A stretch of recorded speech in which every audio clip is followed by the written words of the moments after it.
I got nightmares in my head, I fear thoughts build up until I can't hear. That my mind feels like it's a creature, and it haunts me somewhere much deeper. I got nightmares in my head, I fear the thoughts build up until I can't hear. That my mind fills up into a creature, and it haunts me somewhere much deeper. Hey guys, welcome to this live stream, and we're going to kick off just with a quick review from CBS News.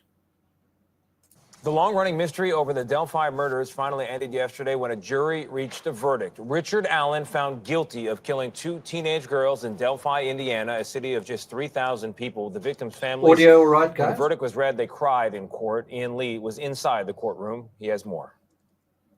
After 4 days of deliberation, an Indiana jury found Richard Allen guilty on all 4 counts of murder for 2 teenage girls, 13-year-old Abby Williams and her friend, 14-year-old Libby German.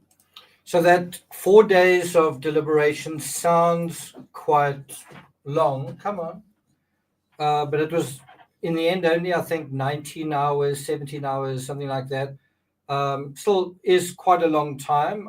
Frankly, I was a little surprised that it took that long. But I, for one, feel like they reached the right verdict. But we're going to talk about that in this analysis. Prosecutors say the 8th graders were hiking along an abandoned railroad bridge in Delphi in February of 2017 when they spotted someone. Libby pulled out her phone and started recording, capturing a grainy image of a man and his voice.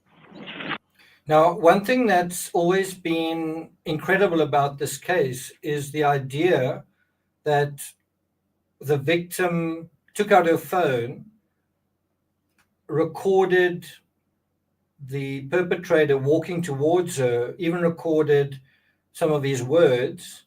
And not only did that recording survive and the phone was found, but the perpetrator continued regardless. I mean, that I think reveals quite a lot. If I was writing a book, I would definitely go down that road. Just why, if you've been perhaps caught out in terms of a video like that, would you continue committing the crime regardless? And I think, personally, I think the answer to that is premeditation and fantasy. But there's also a problem when you go down that path, and we'll talk about that in a moment.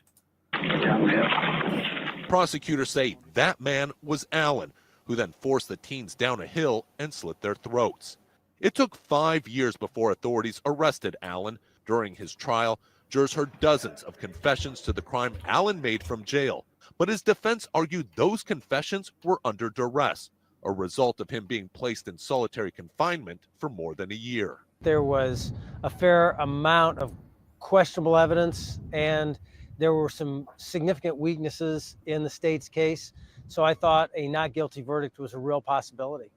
Indianapolis defense lawyer John Tompkins has been following the case since the beginning. Well, do you notice that he's a defense lawyer? And one thing I've noticed with defense lawyers is they tend to think in a defense rut.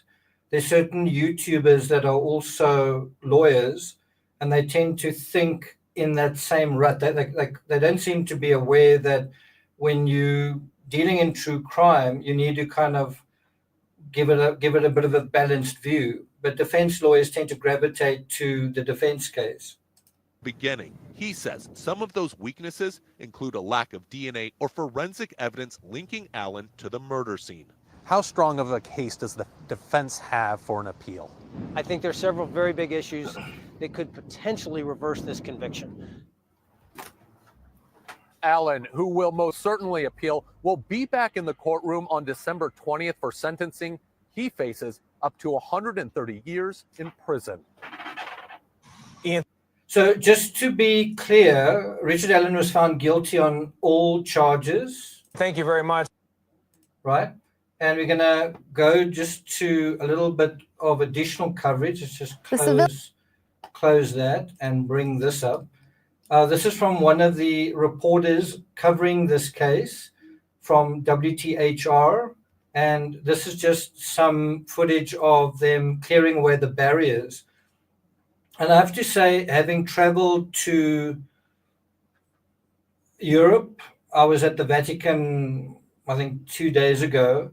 And just the way that human beings are corralled, when you go to the airport, when you're a tourist, and also in high profile cases, courtrooms and so on, there are barriers to entry, and people are treated almost like cattle.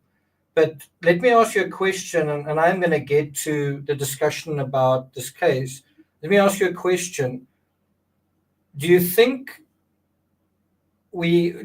people can afford not to have barriers, not to have controls, not to have guardrails, as it were, in all of these situations, in airports, in front of courtrooms, in places like the Vatican?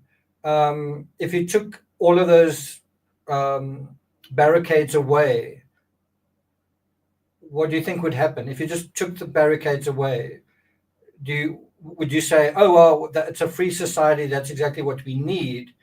Or is there another argument for that? Elise Fairbanks, good to see you. Good to see you. What do you guys say? So anyway, that's one of the tweets that he left, just showing them removing some of these guardrails. Just wondering whether it's gonna allow me to show the rest of this thread. Not sure if it is going to, but anyway, let's go on to the next story. This is from the Indy Star. Timmy, stop snoring. And the headline reads, jurors found Richard Allen guilty on all 4 counts in murder of Abby and Libby. And let's just listen to this quickly.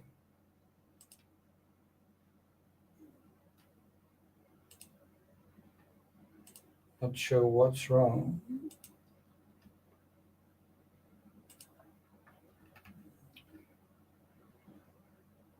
Click. Not sure why it's not playing. Okay, well, shall I read it? A jury of 5 men and 7 women, and maybe that was kind of a deciding factor, the 7 women, found Richard Allen guilty of all 4 charges in the deaths of Abby Williams and Libby German.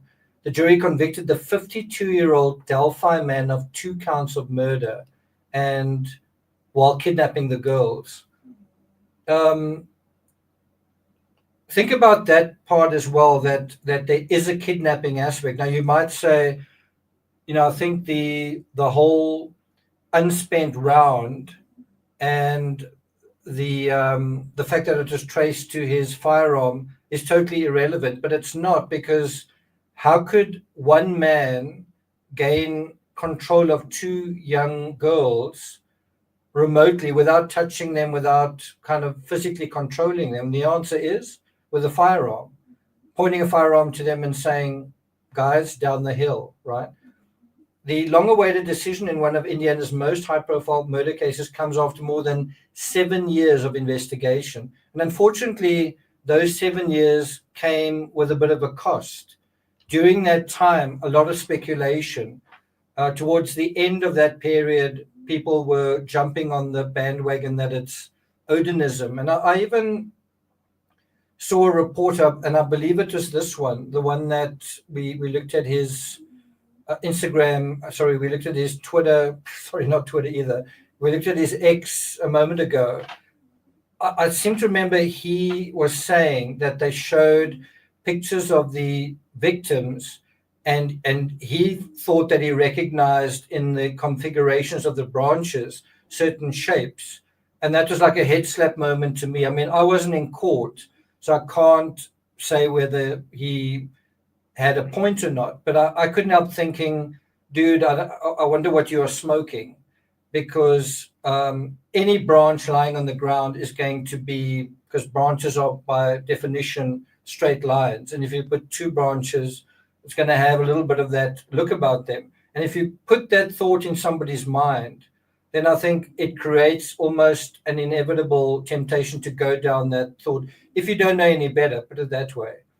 And reporters aren't true crime rocket scientists by any means.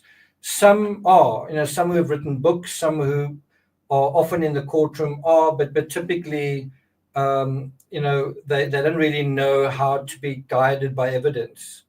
And so I was quite shocked by the way that he was like, wow, I see definite configurations with the victim. And it's like, no. But as I say, I wasn't in the court, so I can't really argue with that. Anyway, it goes on to say the verdict is an affirmation of the years-long and at times criticized law enforcement investigation of the girls' February 13, 2017 deaths. Now, I've always felt that date to be very, very significant. Why? Because the girls died one day before Valentine's Day. And again, if you want to understand this case, you've got to think about this case not just from the perpetrator's perspective and the perpetrator's psychology, but also from the psychology of two young teenagers, 13, 14 years old.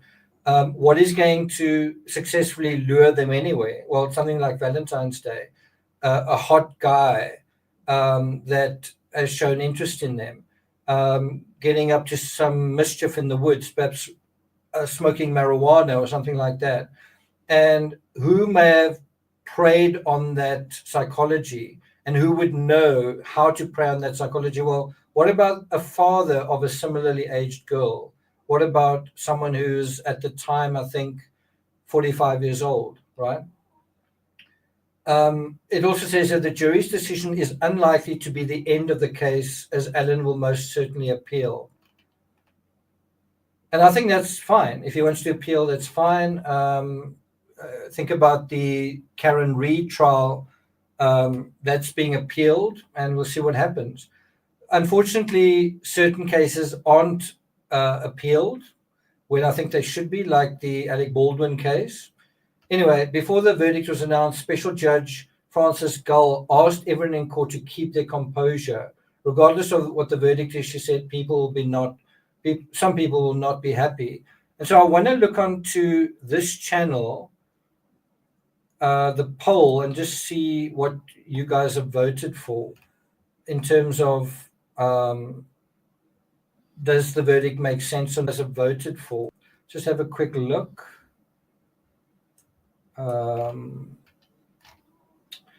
Wow, it's definitely changed. When I first put it up, it was split at about 70-30, and now I see it's almost 50-50. So please vote if you haven't already. I did see a poll, I think posted by Court TV, and I think 16,000 voted the last time I checked, and it was split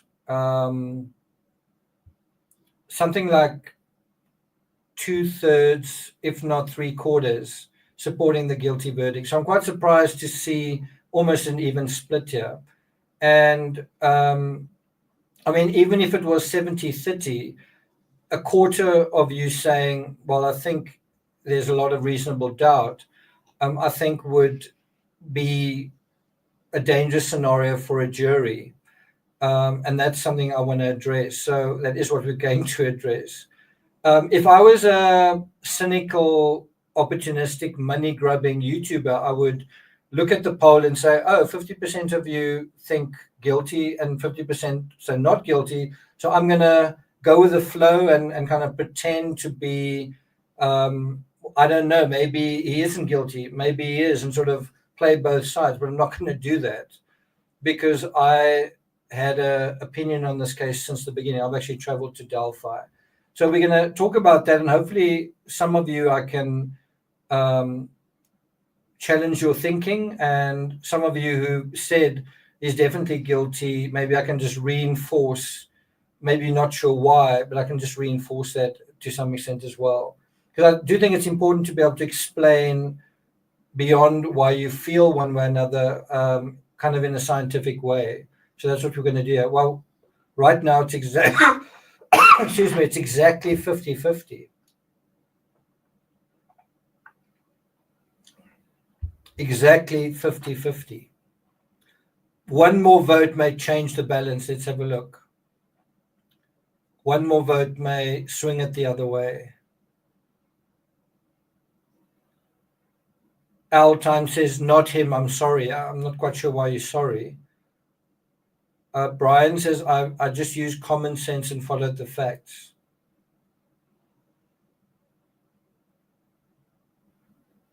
Okay, we're still at 50-50. Anyway, let's just go through the rest of this.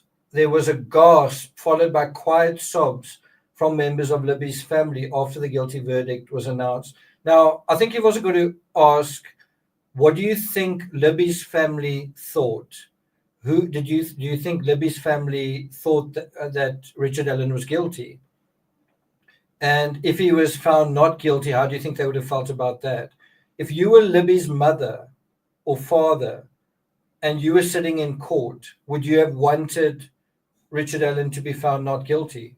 Think about that. You've been trying to get justice for your child for 7 years. Would you have said, you know what, I really have doubt that he's guilty. I hope he's found not guilty. What would you have thought? And of course, you can't use emotion either to say, because I feel strongly about this, I hope he's guilty, right? Libby's mother, Carrie German Timmons, hugged the woman sitting next to her. After everyone was allowed to leave, Libby's relatives stayed to hug and thank Carroll County Prosecutor Nicholas McClelland. Members of Allen's family stood in a corner near the courtroom's door, surrounding and consoling his wife, Kathy Allen. How did she feel about it? Richard Allen actually confessed to her, and then she said, don't say that, I don't believe it, right? And you can imagine with a wife like that, saying something like that, she still seems to love and support him. It's quite incredible. Outside the courthouse, people began to scream guilty. Several erupted in cheers. These are a couple of photos. Obviously, cameras weren't allowed inside the courtroom and were of dubious use outside as well. Looks there you've got Richard Allen with glasses on top of his head. It seems a little bit pretentious, if you ask me.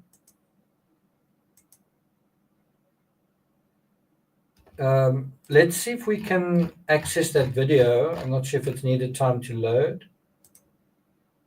Still not. Okay. Not quite sure what's going on. Gull had previously issued a gag order preventing law enforcement, prosecutors, defense attorneys, and the families from speaking publicly about the case. I think this is a good example of, this is just my opinion, this is a good example of how a high-profile trial needs to be conducted. You need strong controls. You need to have gag orders, and you've got the same thing in the Idaho 4 case with Brian Koberger. You need to shut down the media and social media narrative so that it doesn't overtake the trial narrative. And we've seen in the Karen Reed trial just how a circus run amok can totally contaminate the actual courtroom, and you don't really want that to happen. So I do think this is a very good model for the Idaho 4 case to run it around along the same lines. And that's the result of the true crime circus that it is today. You've got to put these guardrails in place. Unfortunately, Captain Ron Galaviz, Chief Public Information Officer, told reporters that the gag order will remain in place until lifted by the judge. Allen will be back in court for sentencing at 9 a.m. on December 20th. So in about 2 months' time, and a month and a week. He faces between 90 and 130 years in prison. The victims' families will most likely speak at the sentencing hearing. Okay, and then there's also this. Quite sure why it's not moving over. What is going on? Very weird. Okay, Indiana man is found guilty of murder.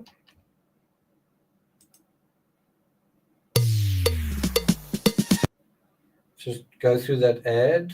Are there 2 ads? Let's skip the ad. Okay.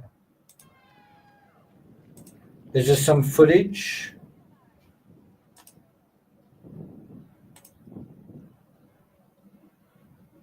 Judge Gull has not lifted the gag order, so we're not going to be able to make any type of public statement at this point. we'll be looking forward to having something scheduled a month from now at following sentencing. So with that, that's all that we're going to be able to say at this time. So thank you very much. Thank you, sir. Thank you.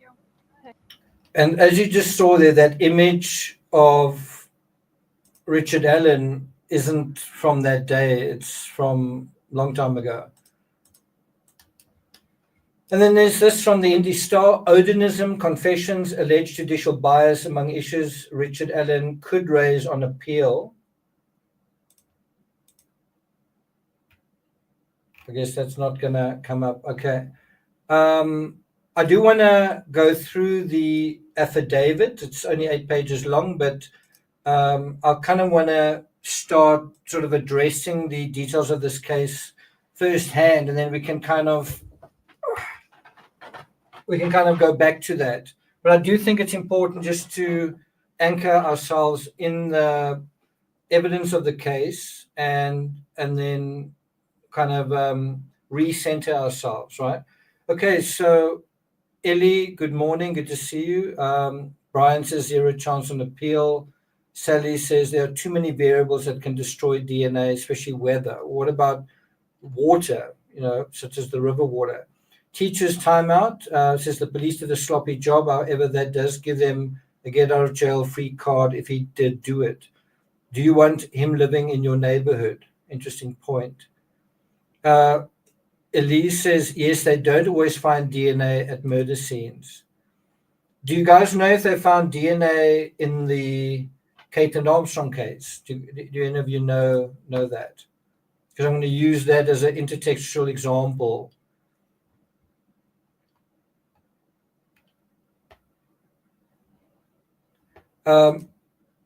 Mandy says, why is there still a gag order? It's probably to protect the families. Remember, they've got to testify in about a month's time. So I think it's to preserve the to kind of protect the trial from the media, essentially, and from social media and from gossip and from all of that kind of thing, right?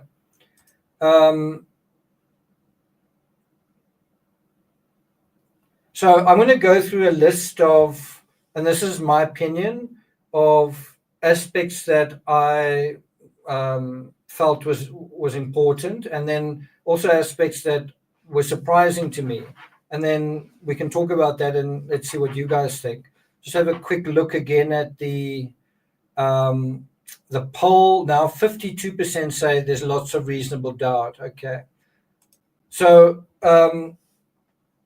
the strongest evidence under that column of strongest evidence, I would say number 1 being, well, what would you say it is? What would you say is the strongest evidence implicating Richard Allen in this case? Or even just what's the strongest evidence in this case?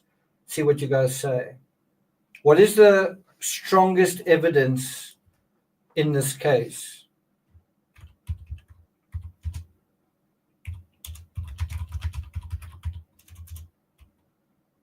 Someone says the eyewitnesses. Good answer.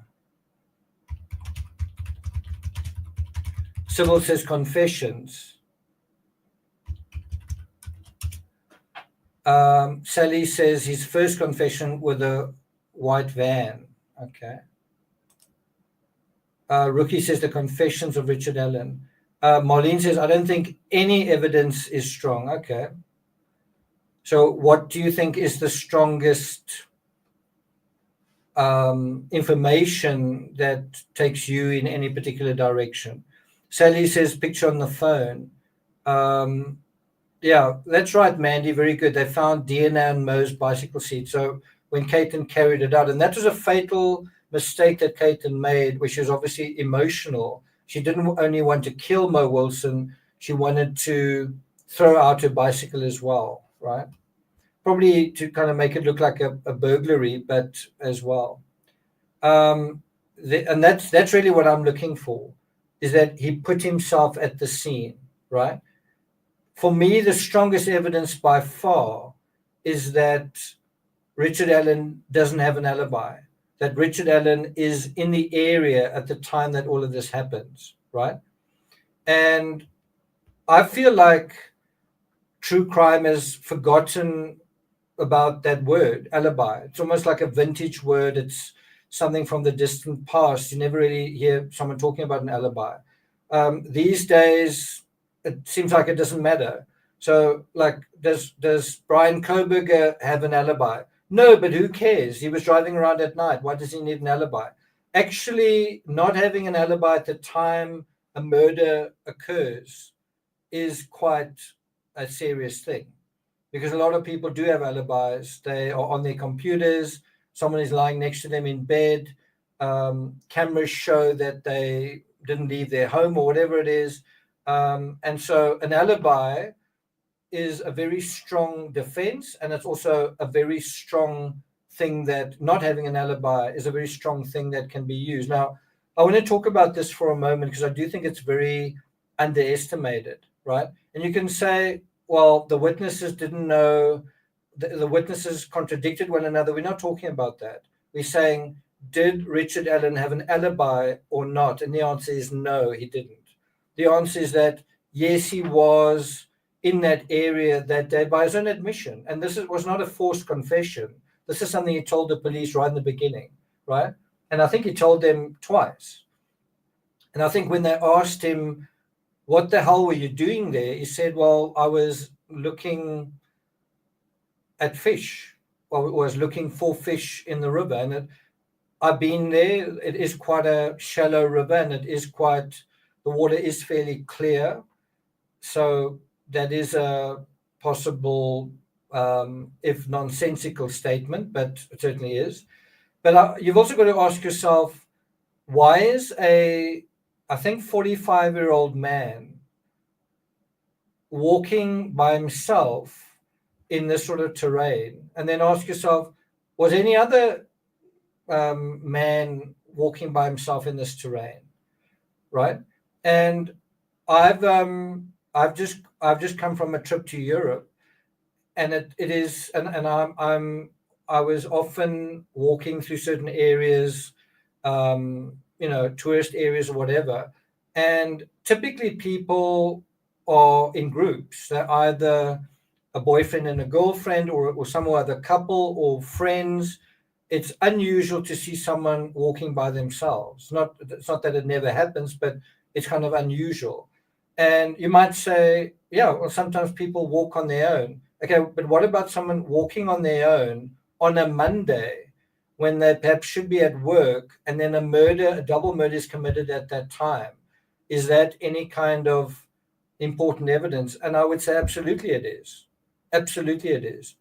What, were you just really, really unlucky that you were there, and then at the same time, and we're not talking about an incredibly busy thoroughfare. Remember, I've been there. And when I was there, when I was at the Menon High Bridge, I saw other people. How many other people did I see?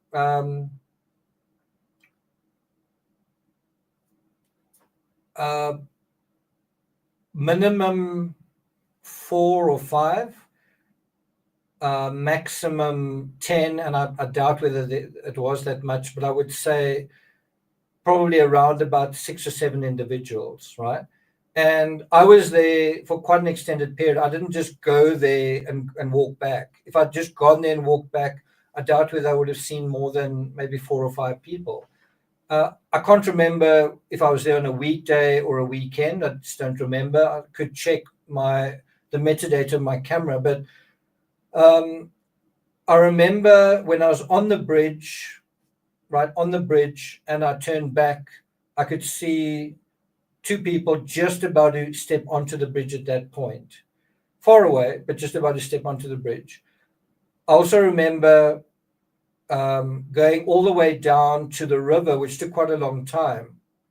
And while I was actually in the river and sort of walking across the river with my shoes on, getting my feet wet, getting my socks wet, whatever, trousers wet as well, I remember seeing 2 individuals on the top of the bridge that weren't I don't think they were the same individuals I'd seen earlier. And then there might have been 1 or 2 individuals I saw on the way back. So something like maybe 6 people. And of those 6 people, I don't think anyone was on their own. I think I was the only one, right? So there's that aspect, which is he doesn't have an alibi. He is there at that time. It's not like, when I went to Delphi, it wasn't like a crime was committed right then, right? But that was the case with Richard Allen. So you've got to ask yourself, what other individual was completely on his own, and it was a man, right? And this is the other part that I think people fail to think about, the people who say there's a lot of reasonable doubt. Just think about this. You can actually hear the voice in the video of the perpetrator. Does it sound like a teenager? Does it sound like a 13-year-old boy's voice? Let me repeat that question.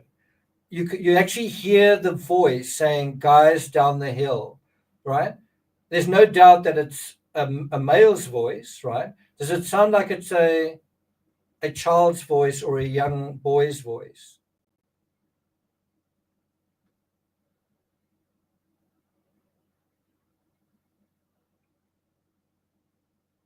And that is quite a good point from Marin. If there were other people there that... Let me ask the question in a different way. Do you have an alibi if you can implicate somebody else? Can you give yourself an alibi by implicating someone else? Now, I could be wrong in how I interpret this. As far as I'm concerned, an alibi is where you can prove that you weren't there, right? And so saying that somebody else was there doesn't prove that you weren't there. Proves that maybe that somebody else besides you could have committed the crime. But an alibi, as far as I'm concerned, isn't simply implicating somebody else. An alibi is when you are not geographically there and thus you couldn't have committed the crime. And of course, you do then need to know what time the crime was committed, which we do have quite a clear idea here because we know what the timeline is. We know when the girls were dropped off. We know when calls to her phone weren't answered, right? Let's just have a look at some of your comments. They know what phones pinged the tower. Yeah, that's also a good point. Good point, Brian. But I just want to reiterate that voice you hear, guys down the hill, is that a young man's voice? Or does it sound like a 45-year-old man's voice or in that ballpark? And I think most of you would agree that that voice sounds like the age of the perpetrator without knowing anything else. Also, so we got that. So you can say the voice tells us we're dealing with not a young guy and also not even a sort of a young 20-year-old. We're dealing with a kind of middle-aged guy, right? That's that. Then we've also got freaking video of the guy. And again, same question. Does the person that you're looking at look like a young man? Does he look like a 14-year-old? Does he look like a 80-year-old, right? And then you can sort of start narrowing it down. Does it look like a 20-year-old? Does it look like it could be a student, a college student? No. Does it look like it's still a very senior person, but not 80 years old, maybe 60 years old? No. Is walking fairly confidently, right? And so both the voice on the recording and the recording itself, the video, seem to reinforce the actual perpetrator. And what I find very strange is that people seeing the video look at Richard Allen and they say, no, I don't think it's him. But you can't see the video very clearly. So people say, no, I don't think it's him. So who do you think it is? Do you think it's someone who looks like Sylvester Stallone just because you want it to? Do you think it's someone who looks like, what's his name? Ashton Kutcher, just because you wanted to? I mean, you've got to take what we know, and although it's not crystal clear, it is giving you a ballpark, and that ballpark is kind of a middle-aged guy, right?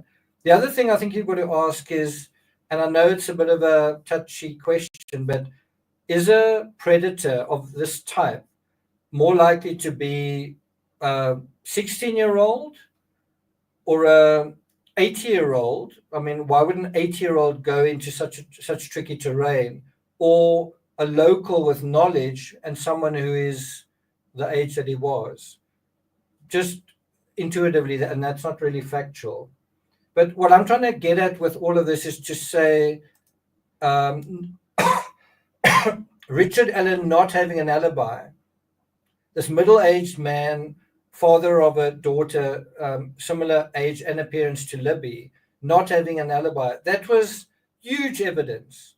And the fact that people can go and say, that doesn't really matter to me at all, so what, he was there, actually now the pendulum swings in a big way. And that's just one aspect. And we're going to talk about the intertextualities of alibis in other cases as well, right? But as soon as you have a suspect and you say he doesn't have an alibi, then it becomes very, very important to say, what do we have that is credible to exclude this person, right?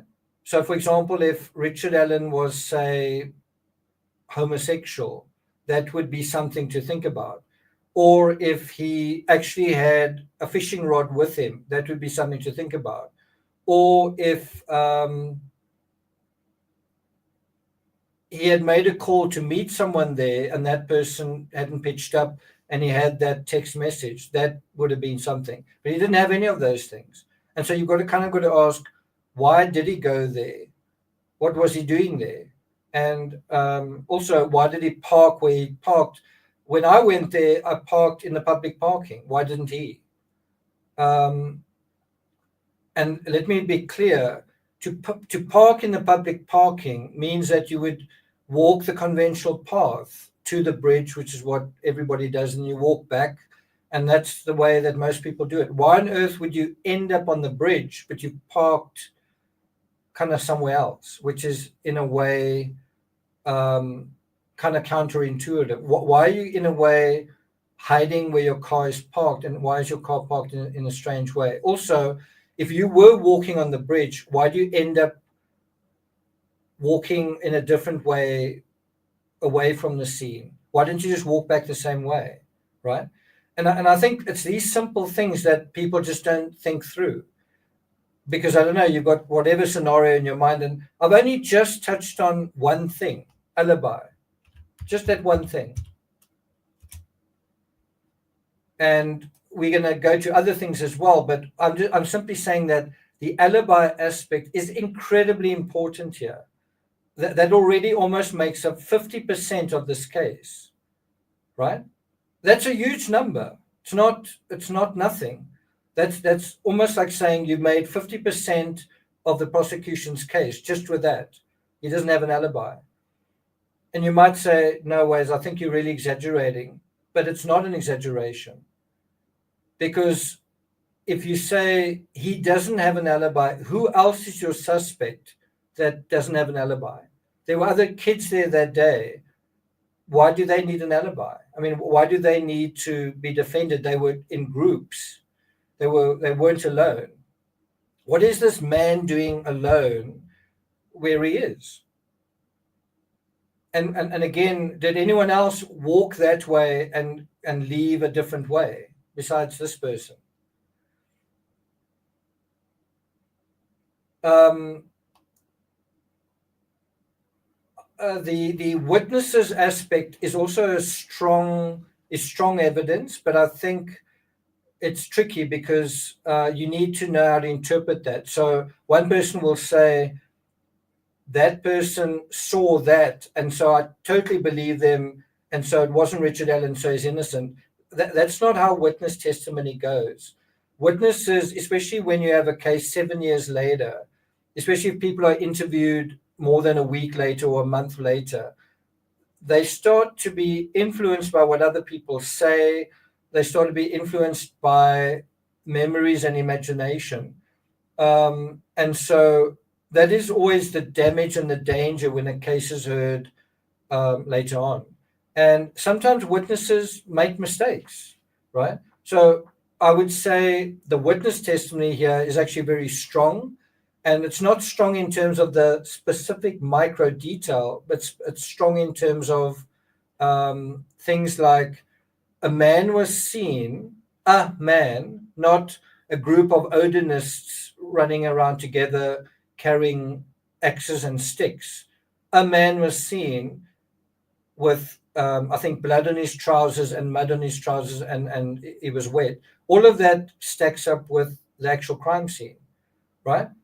There are a lot of people that I think believe that this crime was committed by more than one person, which then makes up the whole Odinism thing. And I've never believed that. I don't think Richard Allen expected two people to turn up, but I think he dealt with that situation. But nevertheless, I don't think that suddenly makes it this whole group activity thing. I don't think that's the case at all. So anyway, the alibi, as far as I'm concerned, is the strongest evidence. The next strongest evidence, which I'd say is about 20 to 30% of the case, is the bullet casing. And there, a lot of people will say, I don't believe that ballistic evidence is, pseudoscience. You can't really get the fingerprint of a bullet casing off, from a chamber or anything like that. I do. And that was demonstrated in the Caitlin Armstrong case, where 3 bullet casings were at the crime scene. In this case, it's a live round. In that case, it was 3 bullet casings, shell casings, and they traced it to her firearm, but they also found her DNA at the scene. So in the Caitlin Armstrong case, and I was in court for that, she didn't have an alibi. Her vehicle was seen driving by the crime scene at the time of the crime. And the defense was that, can you see the license plate of the vehicle? But the prosecution said it's the same type of vehicle that she drove, the same color, and it also had a bicycle rack, which not every vehicle has. You could definitely argue, well, I'm sure there was a possibility that it could be some other vehicle. But there's also a massive chance that it was her driving that vehicle. So what if it had tinted windows and you couldn't see the license plate? That wasn't enough to prove that it wasn't her. But if you're going to be stupid about it, you could think about it that way. So number one, she doesn't have an alibi. 2, the bullet casings were traced back to her firearm.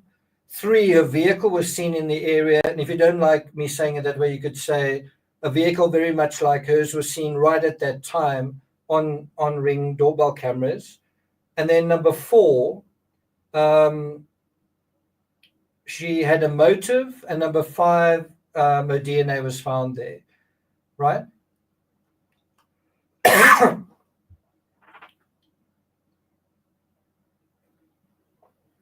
But what could have changed the entire case if she had an alibi? If at the time the crime occurred, and in this case that crime was recorded, you could actually hear the shots being fired and a woman screaming. You knew the exact time that crime was being committed. You knew the exact time. We also know the exact time her vehicle started and drove away. We also know how her phone moved to the crime scene and away, right? The fact that she didn't have if she had an alibi, well, then there wouldn't be a case against her. Then you could say, well, somebody else committed it. How did her DNA get to the crime scene? I suppose you could say maybe her boyfriend who was there, maybe her DNA was on the helmet or something like that. But now all of that stretches, it becomes very hard to accept, right? But I'm just saying you've got many of the same aspects here.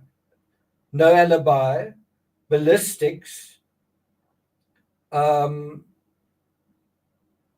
the vehicle being in the area, and then also motive. Now, the one aspect that I thought would come out in this trial that I was very surprised that it didn't was to some extent motive. And what I mean by that is I thought there's going to be some pornography narrative that would implicate Richard Allen, that they found. Tell me if I'm wrong.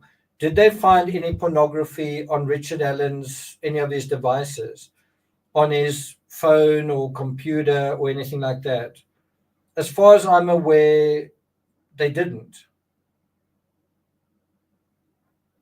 Am I right? Did they find any pornography in Richard Allen's possession? And I must say that part to me is a bit of a hole. It's something that I would expect to see. And I mean, I suppose you could argue that when the police investigated, at a certain point, he erased it. I suppose you could argue that, or destroyed it, or something like that. Because it's 7 years in which he has time to cover his tracks in that respect. Bob says, I'm learning with you. This case has been quite shielded. So that I must say, as far as I'm concerned, is a big weakness. That is something I would have expected to see. And also the thing where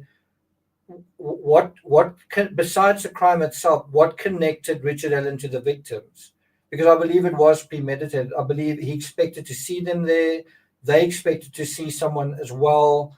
And I believe there's a third person, his name starts with a K, that was peddling certain kinds of information, and certain people were consuming that.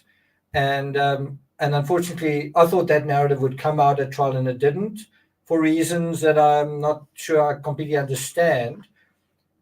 But the fact is, we know that evidence is sort of out there. Why it wasn't brought forward, I'm not quite sure.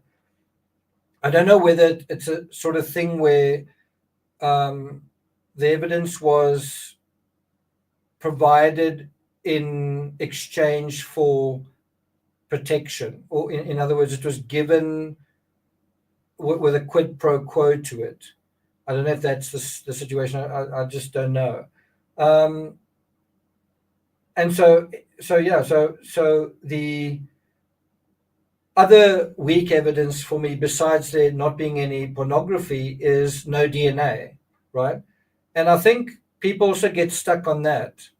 A lot of people will say there not being any DNA trumps the alibi aspect. And I would say, if that's what you think, you're crazy, because no DNA, if you say there's no DNA, well, that means he wasn't there. But we know he fucking was there. We know for a fact that he was there. So he was there, but you can only prove he was up to that point. So was he not at the crime? Oh, well, then he wasn't there. Well, just because you don't know doesn't prove that he wasn't there. And the bullet casing fixes that problem, because the bullet casing is there, right? And the bullet casing is then traced to his firearm in his home. So you don't need the DNA anymore. Is it a problem that there's no DNA? Of course it is. In this type of crime, where there is sexual contact, there's violence, you would expect there to be DNA. But what are we dealing with in this crime? Well, it's in the outdoors. Quite a lot of time passes between the commission of the crime and discovery. I'm trying to think how long it is. It's definitely in the double figures in terms of hours. Is it close to 24 hours? But anyway, it's quite a lot. I don't think that's the beginning and ending of the reason, but I do think also that the victims were washed, and there's a river there. There's a river right there. And not only were the victims washed, certainly one of them was redressed, right? And I think some people think that DNA is like this sticky goo that gets all over the place. DNA isn't as it's not like a soup that's everywhere. It can be destroyed by sunlight. It can be washed away.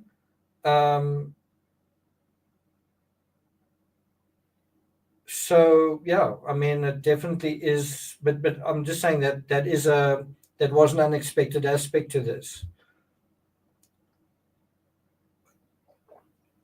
And I hate to go into this sort of detail, but you kind of got to wonder if there's no DNA and there was some kind of sexual aspect to this case. And I actually don't know exactly what it was. I'm not sure if that was something that was that covered in court, the autopsy evidence, but in that area.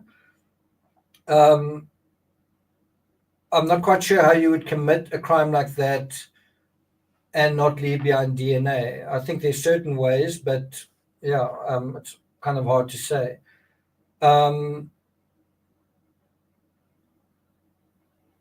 I have dealt with cases where there was no DNA and it turned out to be also a very violent murder. One of them is Patrick Frazee. That's a case of a crime scene that was just so thoroughly cleaned up, there was no DNA found.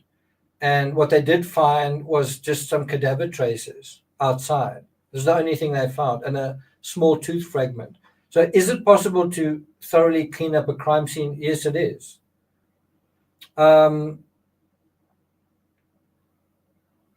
Jennifer says ballistics testing was manipulated.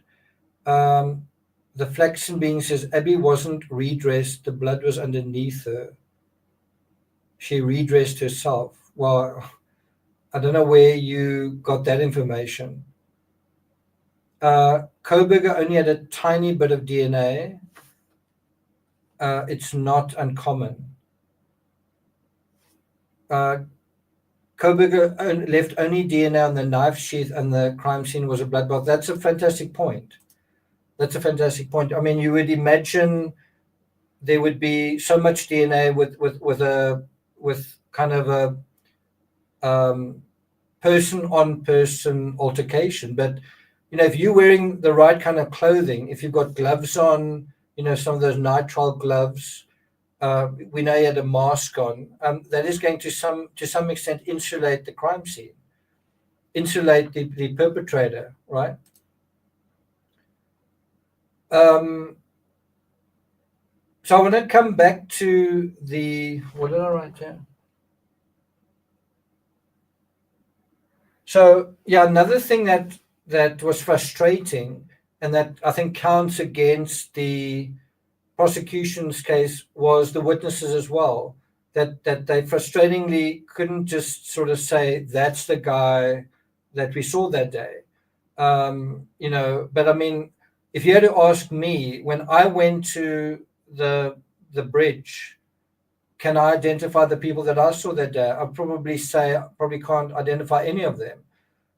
I did take photos. I could show what I captured on the photos. I seem to remember two youngish kids, two boys, one somewhat older than the other. There may also have been a father and son, but you know, like if you wanted me to draw them or describe them, I couldn't tell you at all. I just wasn't really paying attention. So yeah, but if you'd asked me closer to the time, who knows? So what I want to do now is go to the affidavit, and we're just going to remind ourselves of what we actually knew all along and see where that gets us. What do you guys think about that? Okay. So February 14th, victim number 1 and 2 were found deceased in the woods about 0.2 miles northeast of the Manon High Bridge. Now, why is the crime scene where the crime scene is? I'll tell you why. It's because the perpetrator premeditated this crime, and I would say fantasized about it, and he's parked his car very close to where he anticipates he's going to emerge from the woods, because there's no way he can commit the crime and go back the way he's come, because he'll be walking on the path past people in the public covered in blood, and he knew that he wasn't going to shoot them because that would be heard. That's another thing that you pick up when you're actually on site, is that it might be far enough away that you might not hear screams, but certainly a gunshot you would probably expect to hear. A scream might be confused with bird song. There's also the river that is rushing by, which creates a bit of white noise, definitely. You wouldn't have any tree interference other than that it would break waves of sound to some extent. It would, create a bit of interference. But I do think he wouldn't want to take the risk of the crack of a bullet going off, even more than one bullet. And so he elected to use another form of, for a murder weapon. The fact that their bodies were found on the north side of the Deer Creek, well, guess where his vehicle was as well? Coincidence? I don't think so. At the time, the Menon High Bridge Trail was about 1 mile gravel trail terminating at the Menon High Bridge. That's also something that's so important to bear in mind. The way that this trail is set up is basically you park, you walk on one sort of path. The path basically goes to the bridge, and you basically walk the same way back. There are very slight permutations. Here and there are paths that peel off and take you sort of towards the river, but basically 95% of people would do the same thing. They would park, walk along what used to be a railway track. I don't know if you guys know this. The trail, the hiking trail where people walk on to the bridge, is a former railway track, which is why it's a straight shot. The other reason, the other implication or the other symptom of this, the fact that it's an ex-railway track, is that the embankments on both sides are really, really steep. In other words, they had to engineer and they had to build up the surface beneath the railway track so it would be at the same level as the bridge, right? But this creates this unnatural terrain where it slopes very steeply on either side. Those slopes aren't natural slopes created by nature. Those are unnatural slopes created by railway engineers in order to keep to allow the track to approach the bridge in a horizontal fashion. But the point I'm trying to make is it's actually a very simple trail. It goes in one direction, and then it basically terminates. Then you've got to come the same way back. And so the perpetrator in this case lured the victims to the far end of that bridge. Then he went from the other side, meaning they couldn't run back the way they'd come because he's now on this side, right? That was also premeditated. And then he forces them down the hill in the area that the public don't go to, and then he takes them even further across the river towards his car, but in a location that he's obviously scouted out beforehand. And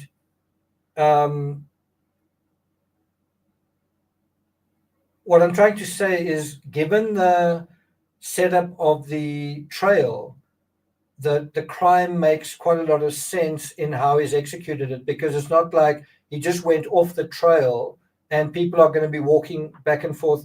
He knows where the trail terminates, and he also knows what lies beyond that because he's a local, he's familiar to the area. And that's something that I think the police ought to have figured out, is that the perpetrator who committed this crime had to have known what lay beyond that termination point. And he could only have known that if he lived in the area. And I think that was a big mistake, a big error from the police. And maybe if the police live in the area they don't realize what the trail represents because they perhaps walked it lots of times. I don't live in the area, and I went to that trail, and I really felt like I had a whole series of epiphanies, because when you're there and you walk it yourself, you suddenly realize, wow, this is not what I thought. Wow, this is not what I expected. Wow, there's this situation, there's that situation. At the time, the Mccann High Bridge Trail was that. Okay, and then it says, approximately 350 feet west of Freedom Bridge was a former railroad overpass. The majority of the trail is in a wooded area with a steep embankment.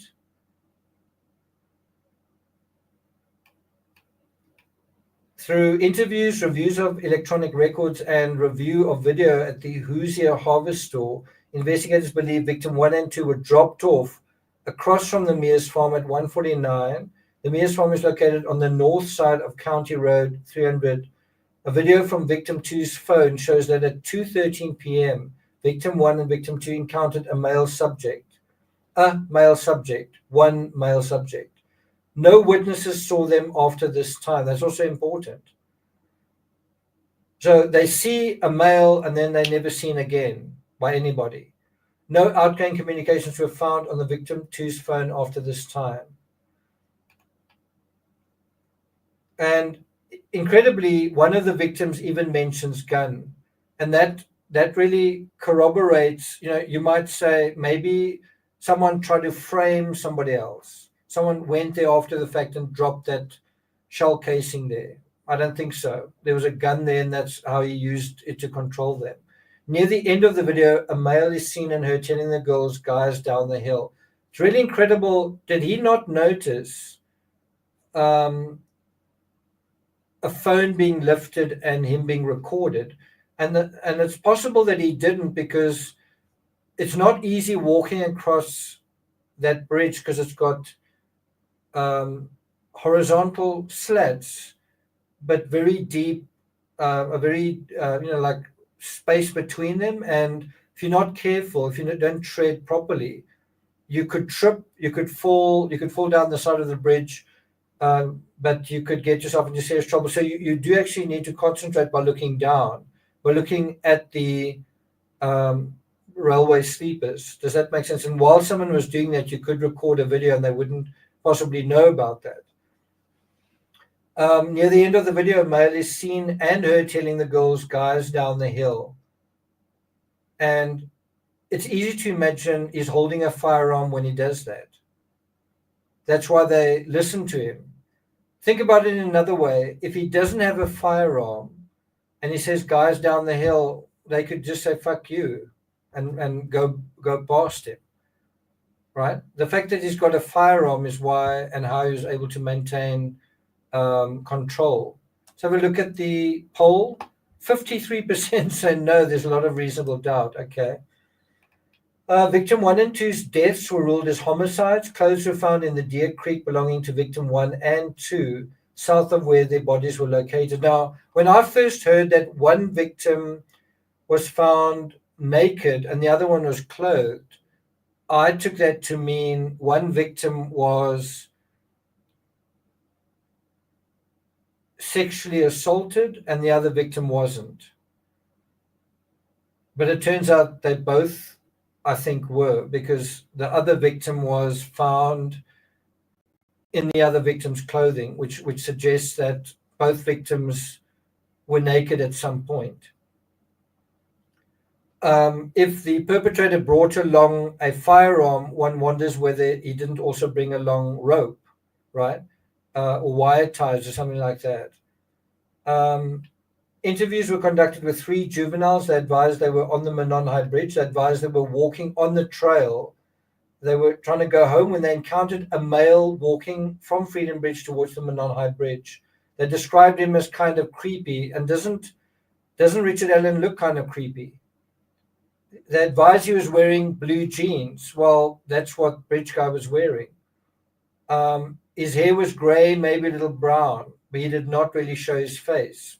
That also seems accurate. He does sort of have brown hair. She said hi to the male, but he just glared at them. That's also quite interesting, the fact that he doesn't answer. She recalled him being in all black and had something covering his mouth. She described him as not very tall. Well, that is absolutely true.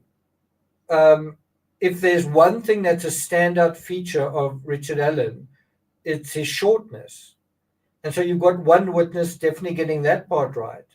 She said he was not bigger than 5'10", but then she gets a lot of the rest incorrect. He wasn't wearing a black hoodie or black jeans or black boots. She said he had his hands in his pockets. Well, certainly Bridge Guy did as well, right? Why would he have his hands in his pockets? Well, he might have the firearm in the pockets of his jacket or something like that. She advised that when they encountered the man who matched the description of the photograph taken from victim two's video, she described the man she encountered as wearing a blue or black windbreaker jacket.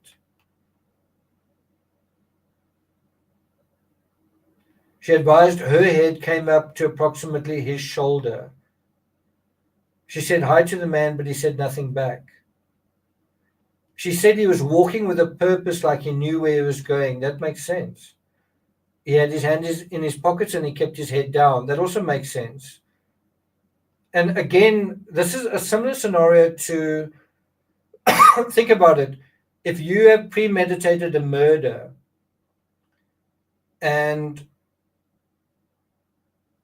somebody sees you on the way there, you must be pretty committed to your fantasy or your scenario. You know, you must have planned this for a long time. You're very invested in it, right? And the same goes for his being recorded by someone's phone. That doesn't even stand in his way. And that does seem to be a big mistake he made, was not to take her phone. She advised she did not get a good look at his face. Then investigators spoke with Blank, who advised she was on the trail on February 13th.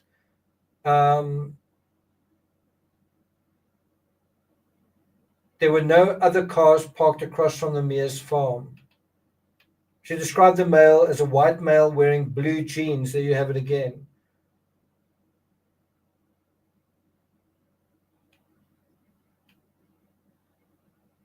She advised that about halfway between the bridge and the parking area, she passed two girls walking toward Mccann High Bridge. She believed the girls were victim 1 and 2. Video from the Hoosier Harvest Store shows at 1:49 p.m. a white car matching the vehicle traveling away from the entrance across the Mears farm.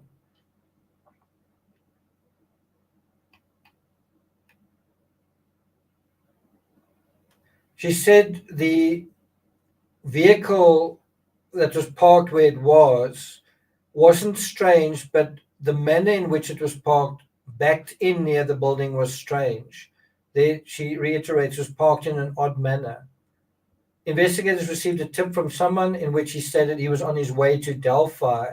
He observed a purple PT Cruiser or small SUV type vehicle parked on the south side. So another witness seeing the same thing. He said it appears as though it was backed in as to conceal the license plate of the vehicle. So here you've got reinforcement testimony. Both drew diagrams of where they saw the vehicle, and their diagrams generally matched. Investigators spoke with Blank, who said that she was traveling east. She saw a male subject walking west away from the Mccann High Bridge. He was wearing a blue colored jacket and blue jeans and was muddy and bloody. And I must say, when I read that, I was like, I cannot believe this, that someone is walking on the road and she can see that he's got blood on his clothing, and this guy still got away with this crime for 7 years. Because in that moment, you know, she could have called 911. She could have slowed down and just made sure what she was seeing, and this whole case could have been solved then and there.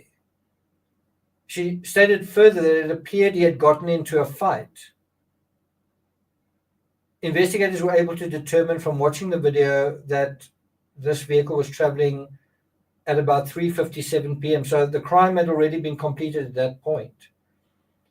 This to me is incredible evidence, and it's incredible evidence that they've got this information, and it still took so long to bring this case to trial. What does all of this evidence show?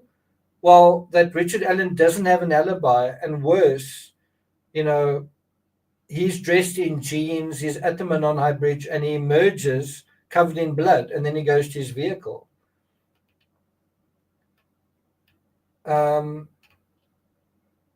So this is the interview with him. Mr. Allen in 2017. Mr. Allen was on the trail between 1:30 and 3:30. He doesn't have an alibi. Look at when the murders end, just before 4 p.m. In other words, it's already over by then. And he has himself leaving the scene shortly before then.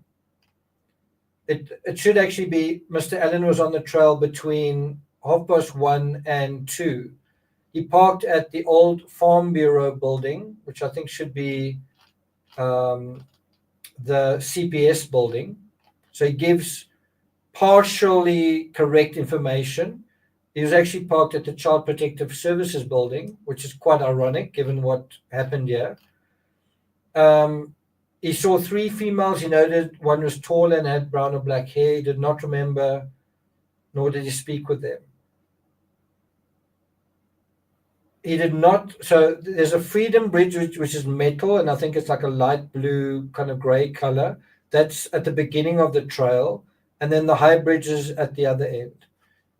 He did not see anybody, although he stated he was watching a stock ticker on his phone as he walked. Wow, that's quite an imaginative story. He said there were vehicles parked at the High Bridge trail end, however, he did not pay attention to them. He did not take any photos or video.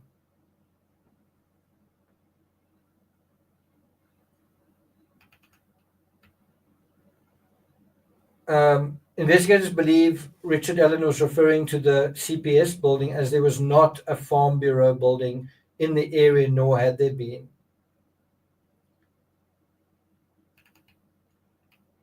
Investigators discovered Richard Allen owned 2 vehicles, a 2016 black Ford Focus and a 2006 gray Ford 500.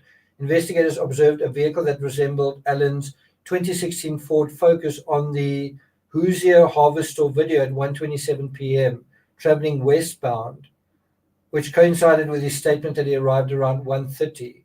Investigators note witnesses described the vehicle parked at the CPS building as a PT Cruiser, a small SUV or smart car. So can you see they are close to describing what they're seeing? It's just not a perfect match. And you've got to give witnesses the benefit of the doubt there. Are they supposed to get everything 100%? I mean, when you're walking around on an average day, do you take absolutely careful notice of literally everything around you? That if someone put a sketch pad in front of you, you could draw the last person you walk past? No. And then in 2022, Richard Allen was interviewed again. He said he was on the trails that day. He said he saw juvenile girls on the trails. And there he says he went there to watch the fish. And I do think that that's quite symbolic. I think if you think about this idea that Richard Allen is saying that he went to the trails to look for fish. How do you catch fish? You use bait and a hook, and you lure fish to be caught. Isn't that exactly what he did with the girls? Barry Morphew also described the day that Suzanne Morphew disappeared as a day that he was chasing animals, which I find quite interesting. Later in his statement, he said he walked out to the first platform, then he walked back, sat on the bench on the trail, then left. Now, this part where he says he sat on the bench on the trail, he's got to explain why he was there for so long. I mean, even if you accept where he says that he was there from 1:30 to 3:30, that's 2 hours. Now, I can tell you it's very hard to spend more than an hour. If you go to the bridge and you go back, it would be very hard to spend more than an hour there. It's really not a long walk. It's not a very hard walk. As soon as you go off the trail, well, then you might add another half hour to that, but it would still leave another half hour to 45 minutes. What do you think he did with that time? So that's the other thing. Not only does he not have an alibi, he is unaccounted for a considerable time, and so is his vehicle, right?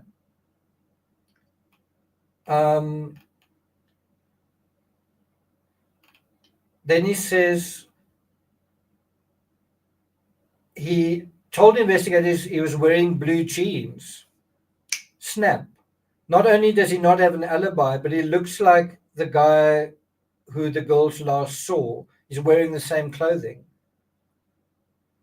He says he was wearing a blue or black Carhartt jacket with a hood. He advised he may have been wearing some type of head covering as well. He further claimed he saw no one else except for the juvenile girls. He told investigators that he owns firearms and they are at his home. And so all of this takes you in a certain direction. Now, my feeling, and again, this is just my opinion, my feeling is this case has been so built up in the public imagination that people have been looking for the DELPHI monster. And in their mind, the DELPHI monster is something. I don't know what it is, but it's something, right?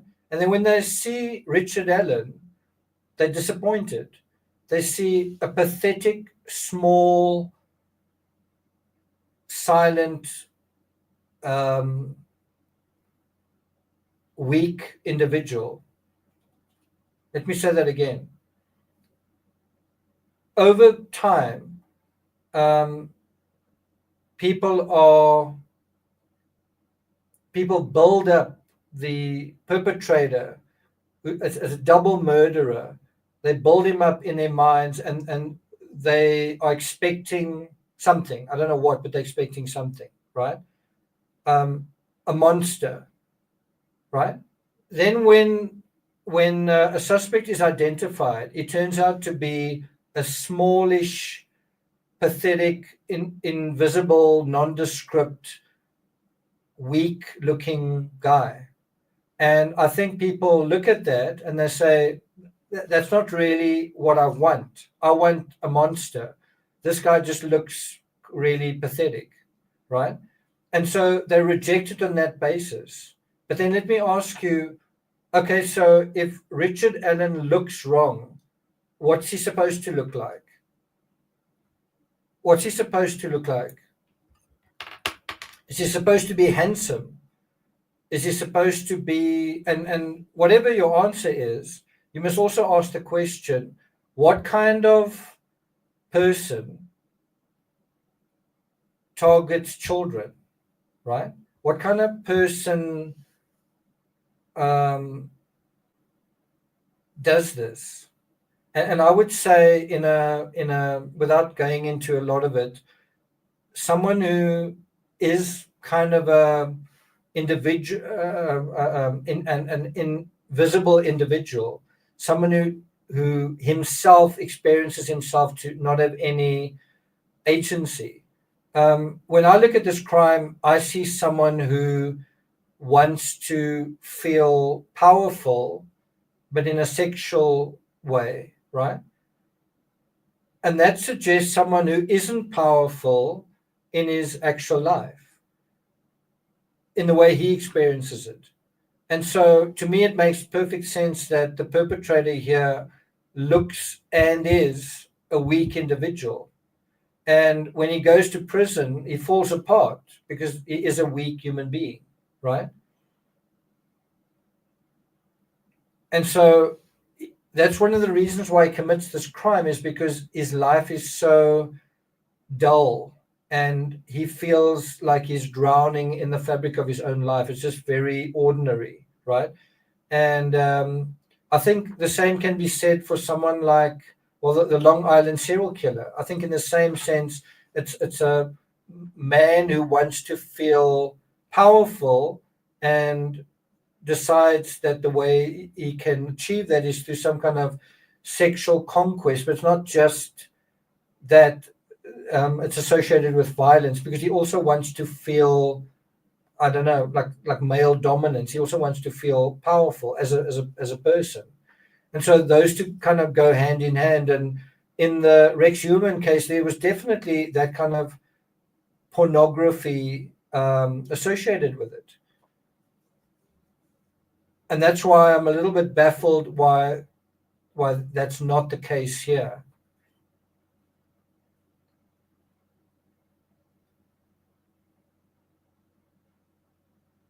But just to come back to the original point, I think why this case has baffled so many people is they're expecting the person to look a certain way, and it's the same thing. What is a serial killer supposed to look like? What's the answer? Is it someone that's supposed to fit in, or someone that doesn't fit in, right? Okay, so let's have a look. While we had 52% still, 400 votes. Okay, let's continue. Richard Allen's wife also spoke to investigators. She confirmed that Richard did have guns and knives at the residence. That's a very important point, knives at the residence. She also stated that Richard still owns a blue Carhartt jacket. Pretty incredible that he didn't get rid of this clothing. On October 13th, 2022, investigators executed a search of Richard Allen's residence. I've been there. The garden's very open, I must say. There's no sort of boundary perimeter fencing. They located jackets, boots, knives, and firearms, and they included the 6-hour model P226, a .40 caliber pistol with serial number whatever. Between that time and that time, they performed an analysis on the 6-hour, and they did a physical examination and classification of the firearm. And the results were that the patterns were consistent.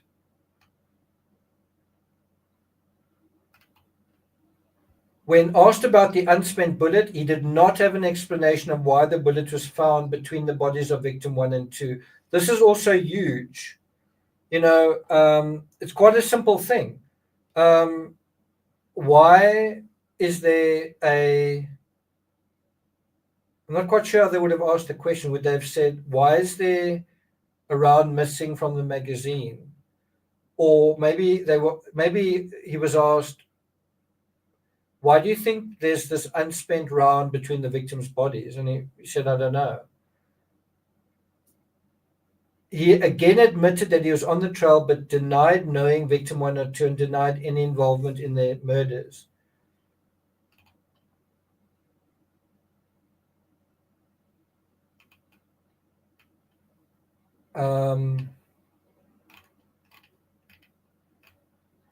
So in sum, I would say this was a very frustrating case because, there literally was no smoking gun. There was no absolute black and white DNA evidence. There was a lot of evidence, but all of it fairly ordinary. I was actually quite surprised that there was so much witness evidence.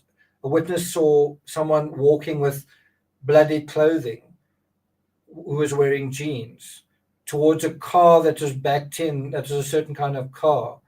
There's actually a lot of evidence at the end of the day, but none of it like fireworks type of evidence. And I think true crime today is all about shock value. You're always hearing these incredibly shocking, blatant statements, and people always click on those videos only to find out, either in retrospect or at the time, that life is seldom that obvious and seldom that clear cut. It's usually a lot more subtle. And I think that's part of the reason why this case was so, in a way, frustrating. But in another way, I really don't know why it took 7 years, because the police kind of had all the information all along, or they just needed to act on it.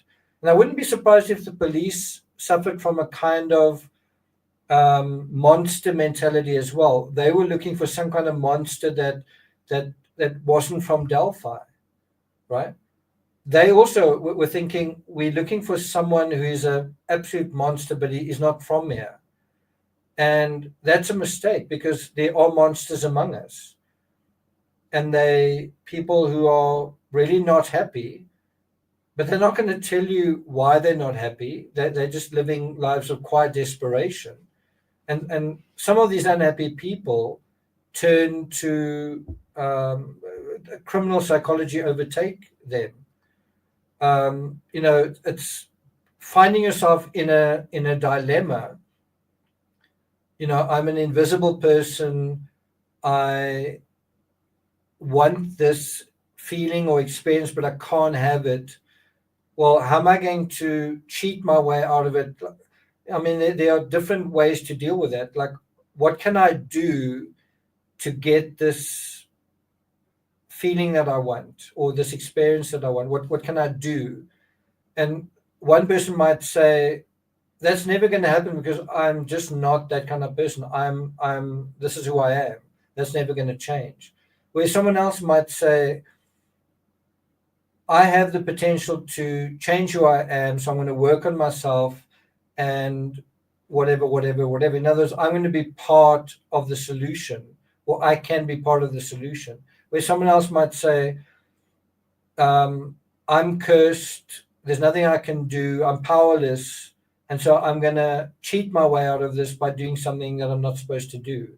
And the one route is the route of a strong human being, or certainly someone who's got resilience, faith in themselves, maybe intelligence as well, whatever. And the other one is someone who doesn't, basically a weak character, right?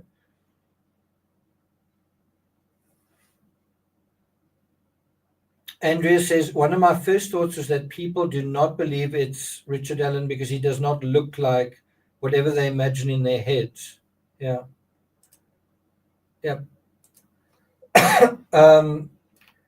Anyway, they go on to say here, a male subject matching Richard Allen's description was not seen on the trail after 2:13 p.m. That's also a very important point. Richard Allen was seen at a certain point. In other words, within the crime scene, within the fabric, he doesn't have an alibi, but he does have an alibi in terms of the ground zero of the crime scene. And then you say, okay, what about when the crime was actually committed? Where was he then? And you might say, well, he was sitting on the bench. Someone walked by, and we know what time they walked by, but they didn't. So at a specific time, he was at the Mccann High Bridge, but no one saw him. So what was he doing?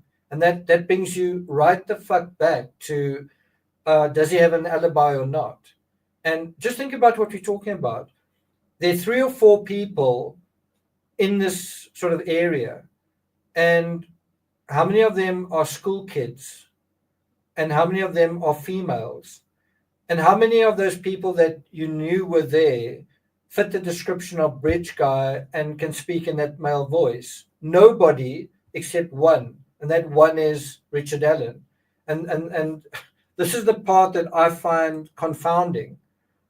So let's forget all of that and just imagine, because we want to, because it's, it's like, I'm not very satisfied with what's going on here. So let's just cut through all of that and just imagine Odinists that just helicopter in. Maybe they parachute in. Maybe they tunnel in. But no one needs to see them. We can just have Odinists that sort of, maybe Scotty beams them into the scene. They commit the crime and they're beamed out again.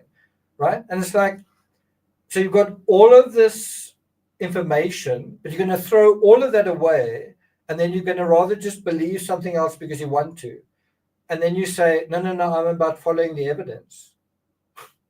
No, you're about believing what you want to believe in spite of evidence that exists. It's appalling. It really is appalling. And we're going to go through other cases where you can ask the same question. Did O.J. Simpson have an alibi, yes or no? Did Casey Anthony have an alibi? Yes or no? Think about again, can you give yourself an alibi by implicating someone else? What happened with Casey Anthony? Well, one of her stories was that her father, I think, drowned Kaylee and then covered it up, right? In other words, you could argue that Casey's alibi was that someone else who was there committed a crime. But that's not really what an alibi is. If you ask me, an alibi is, were you there or not? Yes or no? Were you there? Yes or no? Was Casey there when Kaylee disappeared or when Kaylee died?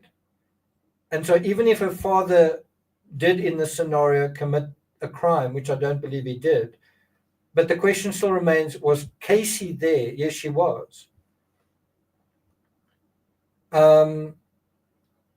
Another one that's really interesting, I mean, it's really fascinating if you, I mean, you still got to think about the poor victim in that case, which is a horrific story, but it's fascinating because you've got two witnesses or two former suspects that provide alibis for each other, right? So in the murder of Meredith Kercher, you've got two people who say, well, my alibi is I was with that person. And that person says, my alibi is that I was with that person.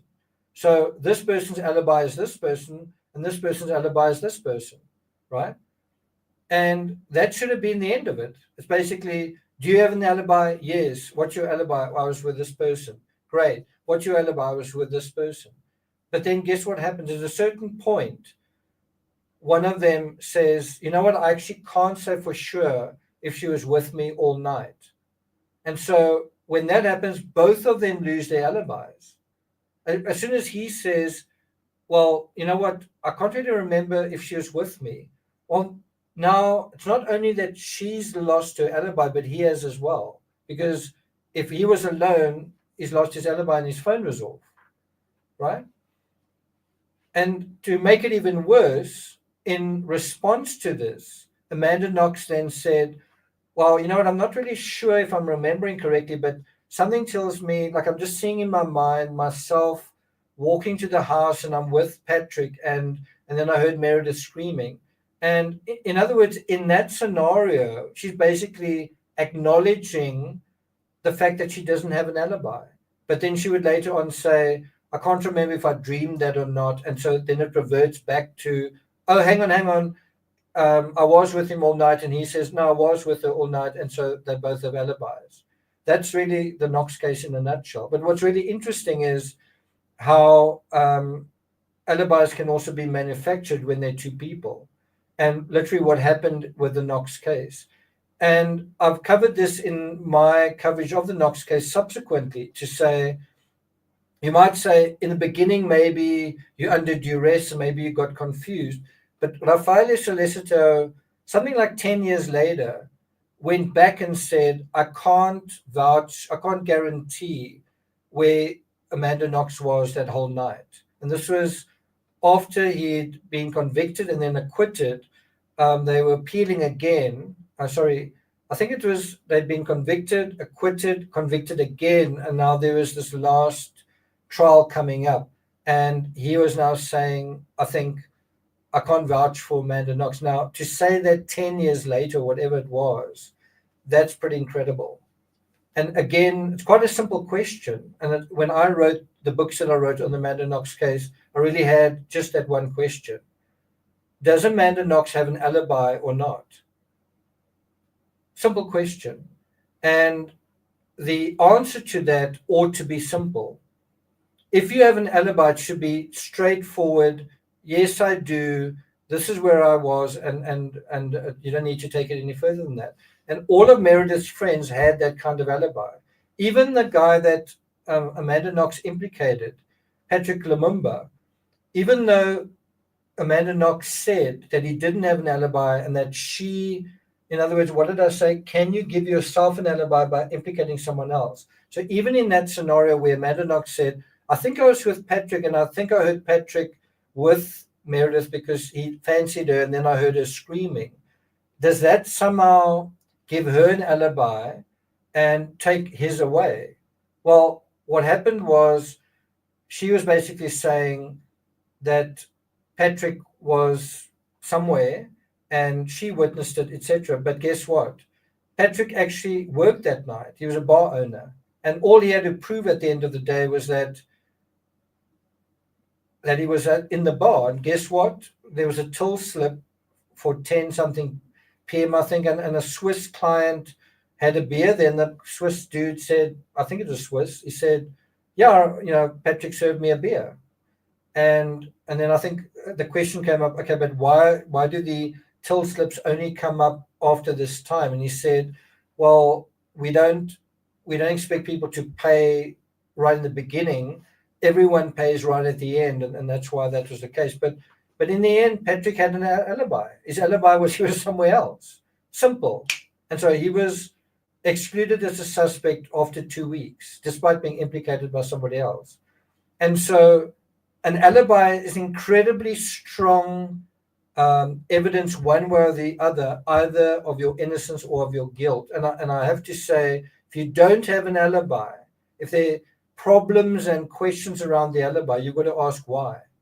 And also, you don't just jump to the next thing and go, let's forget about the alibi and move on to other stuff. No, let's stay on whether you have an alibi or not, because either you do or you don't.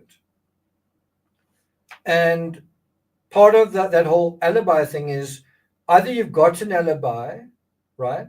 Or if you don't, did any other witnesses see you when you said you were there? Did anyone see you when you were somewhere else, but you deny that you were there?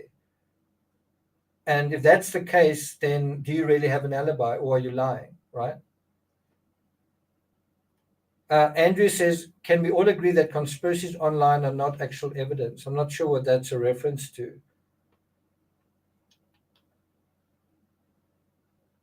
So I want to look at a couple of other cases as well. Think about the Ramseys. In the John Benet Ramsey case, do the Ramseys have an alibi? Heidi says, I love how you break down the common sense behind crimes that take place. Thanks for that. One way that you do that is through intertextuality. You recognize the patterns that happen across many cases, and suddenly something that is very filled with trees becomes woods, right? And it becomes a lot clearer.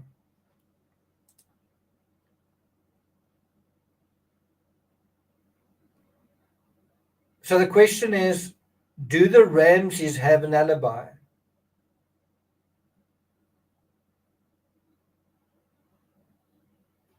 By the way, big thank you to Mandy Butler.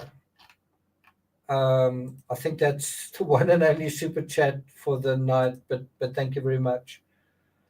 Do the Ramseys have an alibi? See what you guys say. Well, not really. Remember my definition of an alibi. Your alibi is either you were there or you were somewhere else, and you can prove it. Do the Ramseys have an alibi? Yes or no? Like, in other words, were the Ramseys there, meaning in the house that night? Yes or no? Do they have an alibi? And that is, I think, a big thing that is completely forgotten about in the Ramsey case. It's like, okay, the Ramseys don't have an alibi. Okay, well, let's look at something else. Was the basement window open? And then you say, okay, so the Ramseys don't have an alibi, but you still want to look at an unknown other person, right? So you want to jump out of that step. You say, the Ramseys don't have an alibi, but let's look at somebody else. You need to first exclude the people who don't have an alibi. Now, how can a crime be committed when someone is already in the crime, in the house, right? And you might come up with a scenario where you think that makes sense, but it doesn't really make sense. So you're saying someone broke into a house and were kind of creeping around the house, even though there were 4 people in the house, and someone would think to do that. And part of the scenario is they wrote the note in the house. They sourced the murder weapon in the house. They made a construction inside the house. You're going to say all of that. And then you say, does that make more sense than the fact that these people don't have an alibi? So who's the other person then that doesn't have an alibi? Well, we don't know. Oh, okay. And then you say, okay, well, so you say, can you give yourself an alibi by implicating someone else, right? So you can't, but what if there's a ransom note that implicates someone else? The problem is it fails to implicate someone else. The ransom note is unconvincing. So then is that an alibi, or is that proof that there's not an alibi? I don't know. Just something to think about. A much more complicated, almost on the level of the Amanda Knox case, just in terms of complexity, and it's actually not that complicated.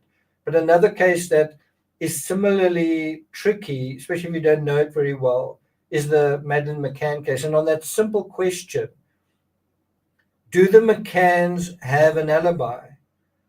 What do you think the answer is? And that the reality of that question is actually asking another question, which is, what is Madeleine's true time of death? And what is very interesting in that case is that this whole thing is of, we don't want to acknowledge that Madeleine isn't alive. So we don't even want to go there to acknowledge that she isn't alive. We don't even want to have that conversation. But if you do have that conversation, you say, what if Madeleine did die? What time did she die? Then you go to the next step and you say, okay, if that's the time that she died, and I believe most people have got that time wrong, because they haven't thought about it in a practical way from the beginning to the end. If that's the time Madeleine died, do Madeleine's parents have an alibi? Yes or no, that's the question. And it's, again, like the Amanda Knox case, very interesting how complicated it is. And again, if you don't know these cases very well, it's quite simple and easy to say, I think so. I think they do have an alibi or whatever, if you've not really thought it through. Does that make sense?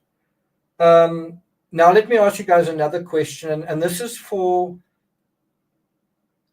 I'm going to ask this question this way. For everyone here who voted, there's a lot of reasonable doubt.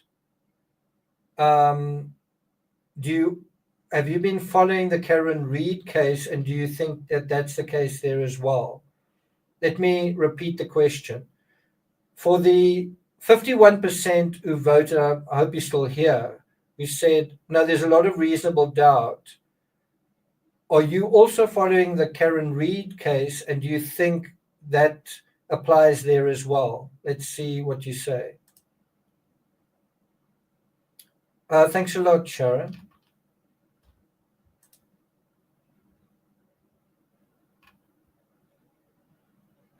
Donna says we're back to the pineapple.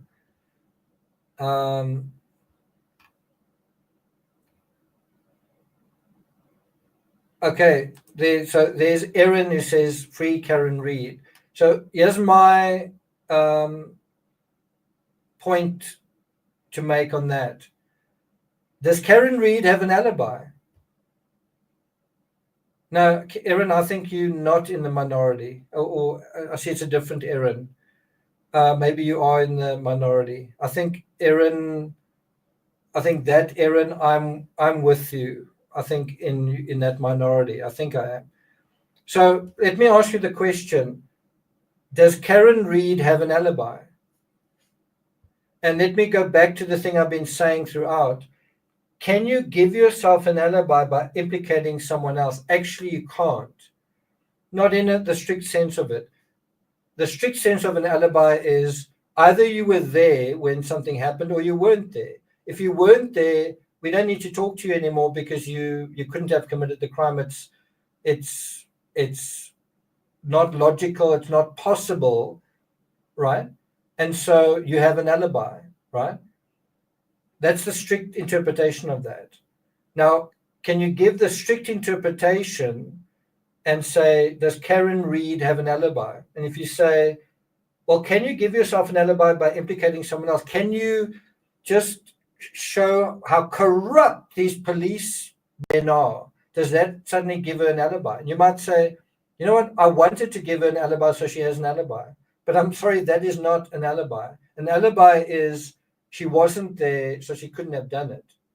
And so the question is, does she have an alibi or not? It's a very, very simple question.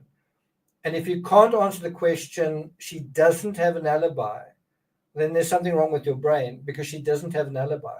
She was there when this happened, right? She was there when this happened. So she doesn't have an alibi. And so if you're going to jump ahead of that hurdle where you say, well, she doesn't have an alibi, okay, but that doesn't matter, let's worry about all sorts of other things. No, she doesn't have an alibi. So are you saying she was right there where somebody died pretty much in the road and she was driving and none of that matters? It's a little bit like saying Richard Allen was at the Mccann High Bridge and people didn't see him when the crime was being committed and he was wearing the same clothes. He didn't have an alibi. His car doesn't have an alibi.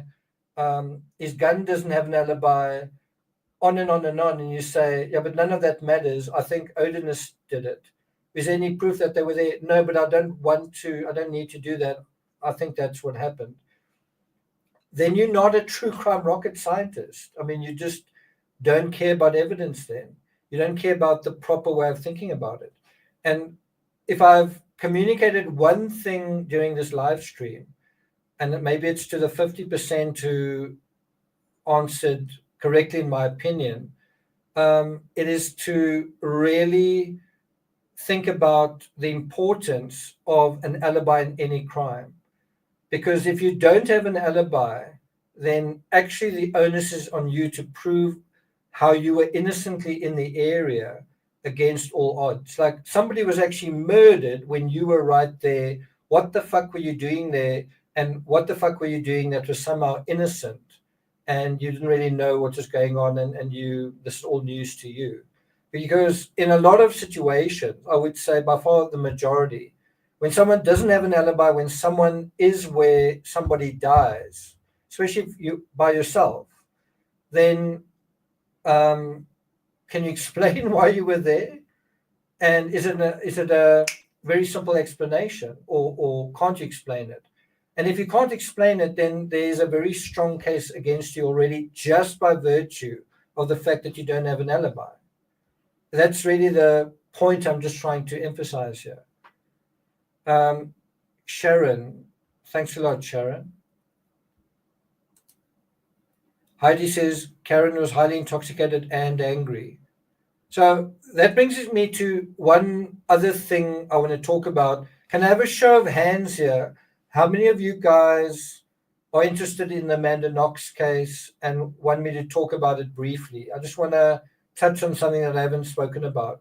How many of you have been following my coverage? Some of you know that I went to Perugia, I went to the villa, I walked from the villa to where Raffaele Sollecito lived. It was basically about a 5-minute walk, just around the corner. So there's Mischief Managed and Daisy Jones and Bob. Okay, so this is for you guys. First, let me say the following. There's no proof. So Amanda Knox and Raffaele Sollecito, her boyfriend, were tested for drugs like cocaine, right? And the tests were negative, right? So there's no proof that they used cocaine. Does that mean they didn't use cocaine? Let me repeat the question.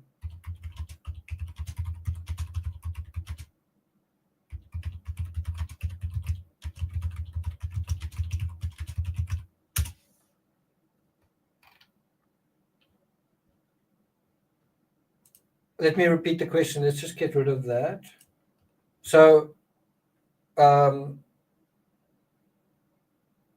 did you know that Amanda Knox and Raffaele Sollecito were tested for drugs like cocaine and the test came back negative? does that mean they didn't take those drugs? Right? Now, it's in a way a similar thing to DNA. If DNA of a person wasn't found somewhere, does that mean they didn't commit the crime? And a really good example of a case like that is the Brian Koberger case, where you say, yeah, but there was just a tiny amount of DNA there. I mean, you could almost say there was no DNA, but there was DNA, but you could almost say there was no DNA. So, because there's just such a little bit, can't we just say that he didn't commit the crime? Because you'd expect there to be more DNA. But can you say that? Because there's no proof that they used cocaine, that means they didn't use it. No, it means that there's not proof of it, right? That's part of the story. The same thing with DNA. If there's no DNA, it doesn't prove that the crime didn't happen. It just proves that there's no evidence to prove, certainly DNA evidence to prove that that happened, right? Now, the thing that I think so many people just don't do, whether it's DNA or something like this, is to say, why is there no DNA? Like you say, there should be DNA. Why isn't there any DNA? Isn't the answer, certainly in the Delphi case, because there's a river there and because someone used the river to wash, used the water of the river to wash and did so successfully? And there's another case where you have exactly the same thing. The West Memphis three boys, no DNA or virtually no DNA, right?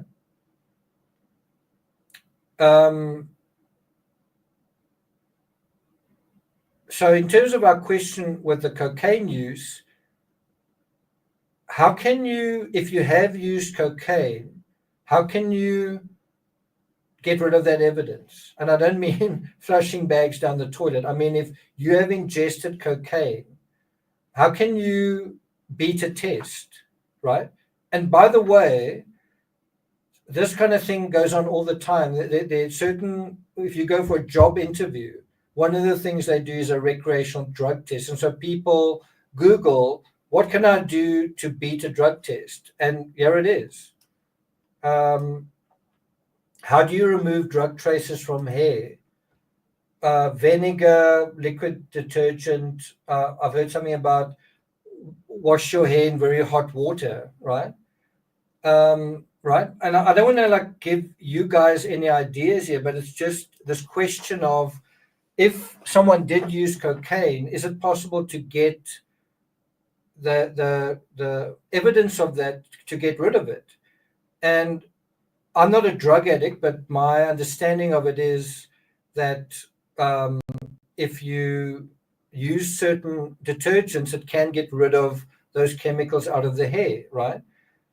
In other words, so you could use a substance and then you could wash your hair with a certain substance and it would take the trace that you used it away. Does that now mean you didn't use that substance, right?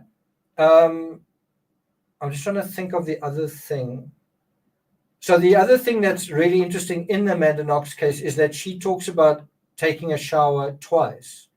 She has a shower at Raphael's, where she talks about him. She talks about something about putting a cotton bud in her ear or something. And then she has another shower back at home. But basically that's part of her narrative, is that she has two showers. And you might say, yeah, she wants to shower, right? But it does turn out that one of the ways to deal with drug traces has to do with washing your hair. And I'm just saying that's maybe something to consider, right? Just something to consider. In the same way that you don't say, well, because they couldn't find DNA, that means the person wasn't there. In the same way you say, well, just because they couldn't find traces of something doesn't mean it wasn't there. And then you might say, maybe this happened to get rid of those traces. You almost never hear those conversations in proper true crime analysis. In other words, you might say, yeah, well, they couldn't find that evidence. Okay, well, then maybe that happened. What about how something could have been covered up? What about how could you cover this up? Well, you do that. Is there any evidence of a cover up? So let's take the Ramsey case. You say, is there any evidence of something being covered up? And you might say, well, maybe the ransom note, if the ransom note's not real, and then you say, okay, maybe it is real. But if you say it's not real, then aren't you saying that is an elaborate cover up? Could there not be something else that's covered up? And then, as far as I know, even the coroner said that Jomina had been wiped down and she was also redressed in clothing that didn't fit her. Do you guys know that? Jomina was wiped down and then she was redressed in clothing that didn't fit her, which is very much like what happened to Abby in the Delphi case. And so, isn't the same thing possibly going on in the one case as the other, which is someone is trying to get rid of DNA evidence? Isn't that what's going on? And then you could say in the Delphi case, that person succeeded. They got rid of DNA evidence. And then you might say in the Madeleine McCann case, did somebody get rid of evidence? Did they succeed? I don't know what the answer is. Anyway, it's definitely something that people don't talk about very often. Is they don't really talk about the cover-up. When they get to, well, we don't have any evidence, and they just jump to who could be the next likely perpetrator. And it's not really based on evidence. It's just based on, I'm frustrated. I want to answer this question as quickly as possible. Well, jumping to the next perpetrator is not the way to do that. It all needs to be within the same pattern of what's going on. I think that's all I wanted to talk about. Yeah, I've covered everything I wanted to cover. And it's almost a 2-hour mark, so I think I've done fairly well. Thank you very much again, just to Mandy and to Sharon for your super chats. Really appreciate it. Do you guys have any questions just regarding the trip that I've just done? Any questions? I'm going to be on for another 3 minutes. I'll just take a couple of questions. The 80s kid said, why did it take him 5 years to tell his wife he was on the bridge the day that the crime shook the town? Because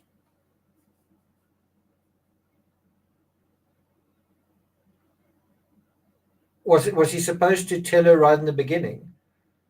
I think you're saying that more in the sense of, if he was innocent, then he could have or would have told her earlier. If he was guilty, he would have preferred not to tell her. I think that's what you're getting at, right?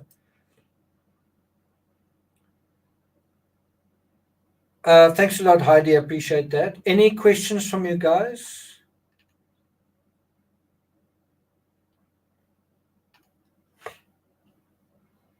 Erin says, what happened with the bloody footprint on the bath mat? So what I find really interesting, and again, you never hear anyone talking about it, is, let me explain it like this. If this is the bath mat, right? This is the bath mat. Then there's a bloody footprint. So where my fingers are over here, this part of the bloody footprint is left on the bath mat. So in other words, there's a partial footprint. This part is left on the bath mat.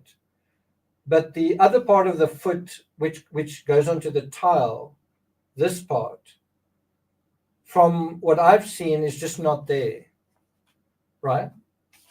So in other words, the part that is on the bath mat is printed into the bath mat, right? And I mean, that's not easy to get rid of, even if you try and wash it or rinse it or whatever. You're not going to easily get rid of it. Whereas the other part on the tile, if you wiped it away, it would just disappear, and that part is gone. Now, doesn't that show that someone did wipe it away? The other thing that people just never talk about is somebody ran out of that house, and that person's shoe prints, because by the way, the house had shoe prints and footprints. Now, you're telling me someone ran around in the house in shoes, and then at a certain point took their shoes off and ran around the house in barefoot, and they're leaving shoe and footprints in blood, and that's the same person. Anyway, let me just go back to it. Somebody ran out of the house, so ran from Meredith's room to the front door and out, leaving a trail of bloody shoe prints, not footprints, shoe prints. And that trail is almost invisible to the eye. So if you walked into the house, if you were standing in the kitchen, you wouldn't see ketchup red marks going anywhere. You would kind of not see anything, right? And the reason for that is someone afterwards cleaned away all of the shoe prints to the point that they were almost invisible, but not quite invisible. So when they came and they did the forensic analysis, they actually found the original shoe prints that had been wiped away, but not 100% wiped away, let's say wiped away 95%. And there was just this faint pattern that was left behind. Now, why would and how could an intruder, let's say a burglar, commit the crime, run out of it? Why would he come back and then do that? Wipe away his own shoe prints? Why would somebody do that? You might say, well, because he doesn't want to leave behind his shoe prints. He could always throw his shoes away. And you might say, but why on earth would he go back into a murder scene? It's almost like Richard Allen returning to the crime the next day to retrieve that bullet casing. That would be a tremendous risk because the police are there. So why on earth would somebody return to the scene to spend half an hour, whatever, wiping away the shoe prints? And that conversation takes you into uncomfortable areas, doesn't it? Kelly's hair was in the... Okay. Right, I'm just going to deal with the last couple of questions. Banter Lion says, I've got to go. Good to have you with us. Todd says something. Sybil has left the building as well. Okay. Nub says, I'm only about an hour in, but your discussion is excellent. Thanks very much for that. Jennifer says they were not... I don't know if that's true. As far as I know, it's not been discussed. I don't know if that is true. It certainly is another area that to me is just not part of the narrative. I don't really know why. It's not been disclosed. It might be, again, part of the overall protections around this case. I don't know. You had the same thing with Laurie Vallow. In terms of a lot of the evidence, we didn't really get, even though we were in court, we didn't really get to see it. That does sometimes happen.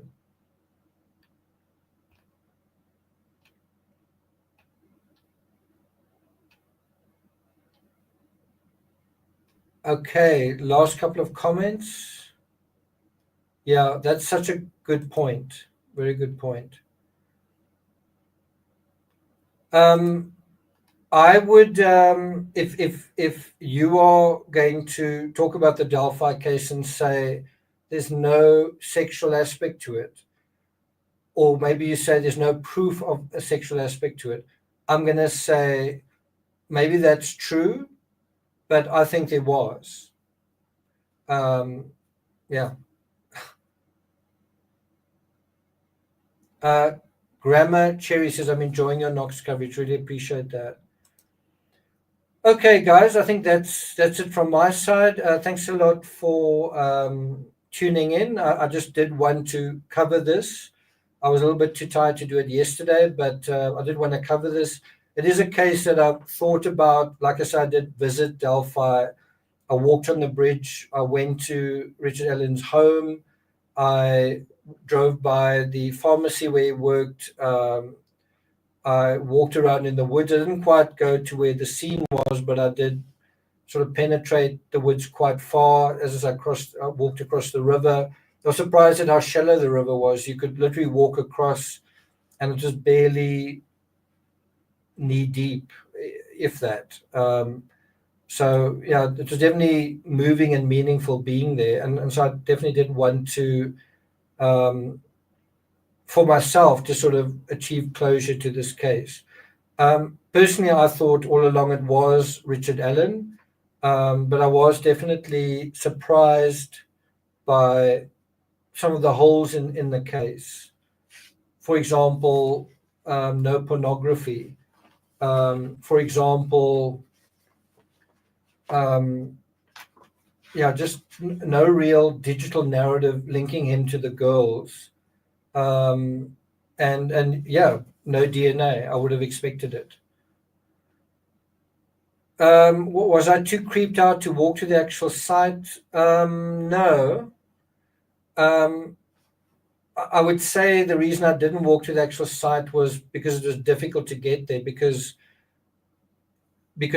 there are very steep ravines. Like if you wanted to get there from the left side of the creek, then there's some very steep ravines you've got to go over.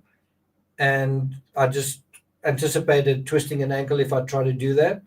The best way to have done that would have been to walk all along the river, to walk all along the creek, and I just didn't really want to do that.